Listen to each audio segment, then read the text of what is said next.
27 വർഷം മുമ്പ് പ്രഖ്യാപിച്ച ശബരിപാതയുടെ നിർമ്മാണം കേന്ദ്ര സംസ്ഥാന സർക്കാരുകൾ തമ്മിലുള്ള തർക്കം രൂക്ഷമായതോടെ നടപ്പാകില്ലെന്ന് ഉറപ്പായതായി കോതമംഗലം മേഖലയിലെ ഭൂവുടമകൾ. 1997-98 ശബരിപാതയ്ക്ക് നിർമ്മാണാനുമതി ലഭിച്ചതു മുതൽ വിവിധ പ്രശ്നങ്ങൾ ഉയർത്തി കേന്ദ്രവും സംസ്ഥാനവും തമ്മിൽ തർക്കിച്ച് പദ്ധതി നീട്ടിക്കൊണ്ടുപോവുകയായിരുന്നുവെന്നാണ് ആക്ഷേപം ഉയരുന്നത്. സിംഗിൾ ലൈനിനു പകരം ഡബിൾ ലൈൻ ആക്കണമെന്ന കേന്ദ്ര നിർദ്ദേശവും ത്രികക്ഷി കരാർ അംഗീകരിക്കില്ലെന്ന സംസ്ഥാന നിലപാടും ഇപ്പോൾ പദ്ധതിയെ പൂർണ്ണമായും അവതാളത്തിലാക്കിയിരിക്കുകയാണെന്ന് ഭൂവുടമകൾ പറയുന്നു. സ്ഥലം അക്വയർ ചെയ്തതിനാൽ വിൽക്കാനോ പണയപ്പെടുത്താനോ കഴിയാത്ത അവസ്ഥയാണ് ഭൂവുടമകൾ നേരിടുന്നത്. ഏത് സമയവും വീടൊഴിയേണ്ടി വരുമെന്ന സാഹചര്യമുള്ളതിനാൽ ചോർന്നൊലിക്കുന്ന വീടുകൾ പോലും പുതുക്കിപ്പണിയാൻ സാധിക്കുന്നില്ല. കഴിഞ്ഞ 27 വർഷമായി ഭൂവുടമകൾ ജപ്തി ഭീഷണിയിലും കടക്കെണിയിലുമാണ് കഴിഞ്ഞുവരുന്നത്. ഏക്കർ കണക്കിന് സ്ഥലമുണ്ടായിട്ടും അവിടെയെല്ലാം അക്വയർ ചെയ്തു പോയതിനാൽ ക്രയവിക്രയം ചെയ്യാൻ കഴിയാതെ ദുരിതജീവിതം നയിക്കേണ്ടി വരുന്ന ഇക്കൂട്ടത്തിലുണ്ട്. 1997 അനുമതി ലഭിച്ച അങ്കമാലി എരുമേലി ശബരിപാതയുടെ 7 കിലോമീറ്റർ ട്രാക്കും കാലടി സ്റ്റേഷനും പെരിയാറിലെ പാലവുമാണ് ഇതുവരെ പൂർത്തിയാക്കിയിട്ടുള്ളത്. ശബരി റെയിൽ പദ്ധതി നടപ്പാക്കുക അല്ലെങ്കിൽ പദ്ധതി ഉപേക്ഷിക്കാൻ തയ്യാറാകണമെന്നും ജപ്തി ഭീഷണി വരെ നേരിടുന്ന തങ്ങൾക്ക് അടിയന്തരമായി നഷ്ടപരിഹാരം അനുവദിക്കണമെന്നും പ്രദേശവാസിയായ മാർഗരറ്റ് ചാക്കോ പറഞ്ഞു. 1 ഏക്കർ 65 സെന്റ് സ്ഥലമുണ്ട്. ആ സ്ഥലം മുഴുവൻ റെയിൽവേക്ക് കല്ലിട്ട് പോയിരിക്കുന്നതാണ്. അതുകൊണ്ട് ഞങ്ങൾക്ക് ഒന്ന് സ്ഥലം വിറ്റ് മകളെ കെട്ടിക്കാനായിട്ട് കുറച്ച് സ്ഥലം സൊസൈറ്റിയിൽ നിന്ന് പൈസ മേടിച്ചു. അതടക്കാൻ ഞങ്ങൾ എടുത്തതിൻ്റെ ഇരട്ടി പലിശ ഞങ്ങൾ അടച്ച് തീർത്തിരിക്കുകയാണ്.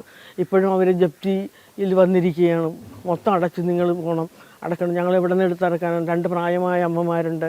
എൻ്റെ ഭർത്താവിന് സ്ട്രോക്ക് വന്ന് ഹാർട്ട് പേഷ്യൻ്റാണ്. അങ്ങനെ മരുന്നിന് പോലും പണമില്ലാത്ത അവസ്ഥയിലാണ്. അതുകൊണ്ട് ഞങ്ങൾക്ക് നഷ്ടപരിഹാരം തന്ന് ആ സൊസൈറ്റിയിലെ പണം ഗവൺമെൻറ് അടക്കുക, അല്ലാണ്ട് ഞങ്ങൾക്ക് നിവൃത്തിയില്ല.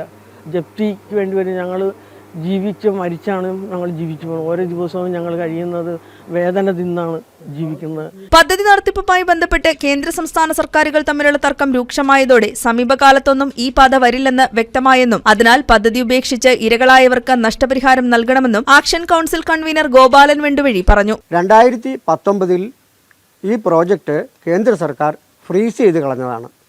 ആയതിൽ പിന്നീട് ഫണ്ട് ഉണ്ടെങ്കിലും ഇത് 1 രൂപ പോലും വിനിയോഗിക്കാൻ കഴിയാത്ത അവസ്ഥയിലാണ് നിലവിൽ ശബരി റെയിൽ പ്രോജക്റ്റ് നിൽക്കുന്നത്. ഇതിനിടയിലാണ് കേന്ദ്ര സംസ്ഥാന സർക്കാരുകൾ തമ്മിൽ പുതിയ ഒരു തർക്കം നിലവിൽ ഉണ്ടായിട്ടുള്ളത്. അതായത് സിംഗിൾ ലൈനാണ് ഈ പാത ഇപ്പോൾ ഉള്ളത്, അത് ഡബിൾ ലൈൻ ആക്കണമെന്ന് കേന്ദ്രം പറയുന്നു. അത് ഒരിക്കലും സാധ്യമാവുന്ന കാര്യമല്ല. കാരണം ഇനിയും സർവേ വേണം, ലാൻഡ് അക്വിസിഷൻ വേണം, അതൊക്കെ ബുദ്ധിമുട്ടുള്ള കാര്യമാണ്. അപ്പോൾ വീണ്ടും സമയം കടന്നു പോകും. പിന്നെ പറയുന്നത് ത്രികക്ഷി ഒരു എഗ്രിമെൻ്റ് വേണം, കരാറ്. അതായത് റിസർവ് ബാങ്കിനെ ഉൾപ്പെടുത്തി കേന്ദ്രവും സംസ്ഥാനവും തമ്മിൽ ഉൾപ്പെട്ട ഒരു കരാർ ഉണ്ടാക്കണം എന്നാണ് കേന്ദ്രം ആവശ്യപ്പെടുന്നത്. കാരണം കേന്ദ്രത്തിന് എന്തോ വിശ്വാസക്കുറവാണെന്ന് എനിക്ക് തോന്നുന്നു. എന്തായാലും അത് സംസ്ഥാന സർക്കാർ അംഗീകരിച്ചിട്ടില്ല. News desk KCV news.